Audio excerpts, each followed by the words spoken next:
আসসালামু আলাইকুম। আমরা কিন্তু নূর ভাইয়ের সঙ্গে আছি এবং থাকবো। গণ অধিকার পরিষদের নূর ভাইয়ের সঙ্গে অতীতে ছিলাম, বর্তমানেও অবশ্যই ওনার সাথে থাকবো। নূর ভাইয়ের এমন একটি মানুষ, ওনার জ্ঞান বুদ্ধি সব কিছু দেশের মানুষের জন্য, কল্যাণের জন্য কাজ করে উনি এগিয়ে যাবেন।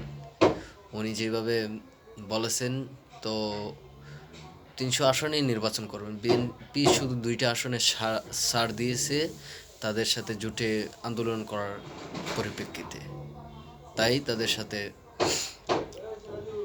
সো আসন কোনো জায়গায় ছাড় দেওয়া হয়নি। শুধু ২টা জায়গায় বিএনপি চেয়ারপারসন বেগম খালেদা জিয়ার এবং জনাব তারেক রহমান ভারপ্রাপ্ত চেয়ারম্যান। সো সেই জায়গায় বিএনপি কোনো গণ অধিকার পরিষদ কোনো প্রার্থী দেবে না। তাই তাই বলে যে নির্বাচনে এরকম কোনো প্রবলেম হবে আমি সেটা মনে করিনি। আমার মন থেকে আমি প্রথমে গণ অধিকার পরিষদের সাথেই ছিলাম, শেষ পর্যন্ত অবশ্যই থাকবো ইনশাল্লাহ। তো আমাদের একটা জিনিস প্রবলেম হচ্ছে, আমরা ৩০০ আসনেই নির্বাচন করতে চাই।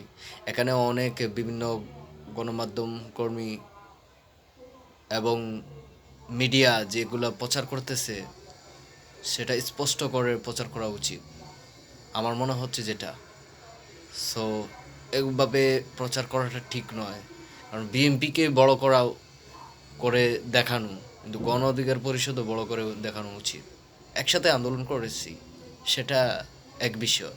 আর আমরা তাদের সাথে সমঝোতায় চলে গেছি যে একেবারেই ২টা আসনের জন্যই, তা না কিন্তু। ধন্যবাদ সকলকে। সালাম আলাইকুম।